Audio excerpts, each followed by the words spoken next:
সুপ্রিয় দর্শক আসসালামু আলাইকুম। আমন্ত্রণ জানাচ্ছি আজকের রেসিপি দেখার জন্য।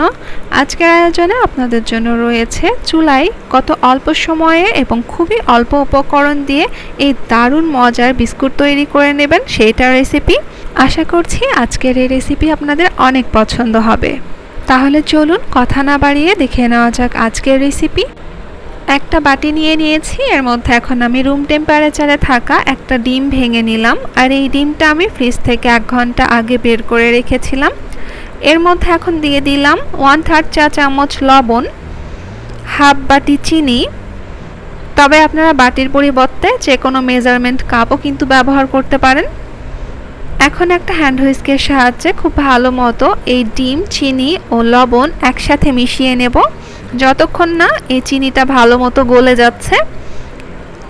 এই পর্যায়ে আমি দিয়ে দেব হাফ বাটি সয়াবিন তেল। আর তেল দেওয়ার পরে আবারও খুব ভালো মতো এটাকে এই মিশ্রণের সাথে মিশিয়ে নেব। মেশানোর এক পর্যায়ে যখন এরকম কিছুটা ঘন হয়ে আসবে তখন এর মধ্যে দিয়ে দিতে হবে হাফ চা চামচ বেকিং পাউডার। আবারও বেকিং পাউডার দেওয়ার পরে খুব ভালো মতো এটাকে মিশিয়ে নিতে হবে। মেশানোর এক পর্যায়ে যখন এরকম ঘনত্বের হয়ে আসবে তখন এর মধ্যে দিয়ে দিতে হবে ময়দা। প্রথমে আমি 1 বাটি ময়দা দিয়ে দিলাম। এখন অল্প অল্প করে পরিমাণ মতো ময়দা নিয়ে একটা ডো তৈরি করে নেব। প্রাথমিক অবস্থায় এই ডোটা বেশ আঠালো মনে হতে পারে, এর জন্য অল্প অল্প করে একটু করে ময়দা দিয়ে এই ডোটা তৈরি করে নিতে হবে।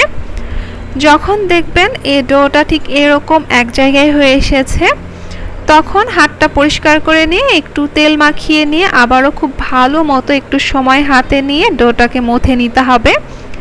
এর ফলে এই ডোটা বেশ মসৃণ তৈরি হবে। এই ডোটি তৈরি করতে আমার মোট 2 বাটি ময়দা লেগেছে, তবে আপনারা পরিমাণ বুঝে তারপর ময়দা ব্যবহার করে ডোটা তৈরি করে নেবেন।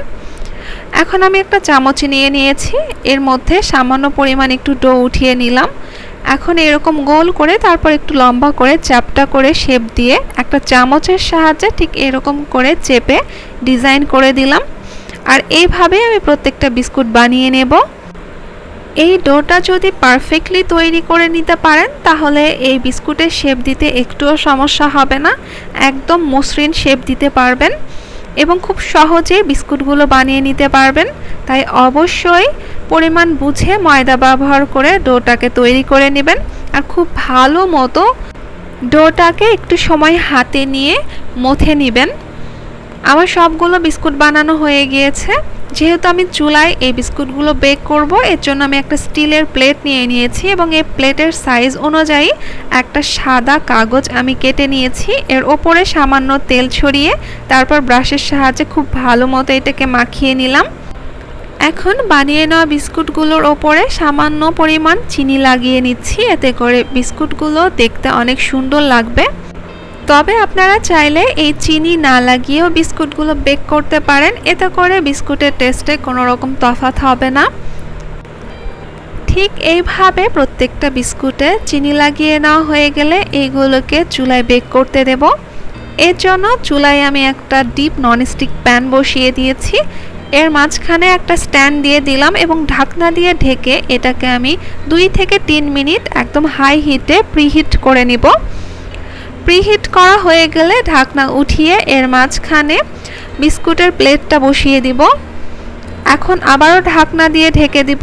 আর এই পর্যায়ে চুলার জাল রাখবো মিডিয়াম টু লো এর মাঝামাঝিতে, অর্থাৎ লো থেকে একটু বেশি পরিমাণে এই চুলার জাল রেখে এটাকে আমি 20 থেকে 30 মিনিট এভাবেই বেক করে নিব।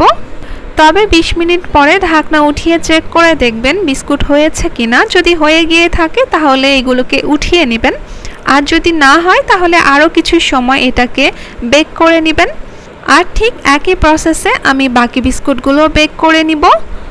আপনারা হয়তো দেখে বুঝতে পারছেন বিস্কুটগুলো দেখতে কতটা সুন্দর হয়েছে আর কতটা লোভনীয় হয়েছে। এইভাবে বিস্কুট বানিয়ে আপনারা কিন্তু সারা মাস সংরক্ষণ করে খেতে পারবেন। একটা বিস্কুট আমি ভেঙে দেখাচ্ছি এর ভেতরটা কতটা পারফেক্টলি কুক হয়েছে। আশা করছি আজকের এই রেসিপি আপনাদের অনেক পছন্দ হয়েছে। পরবর্তীতে এরকম নতুন নতুন রেসিপিস পেতে আমার চ্যানেলটি সাবস্ক্রাইব করবেন আজকের মতো এখানেই শেষ করছি। আল্লাহ হাফেজ।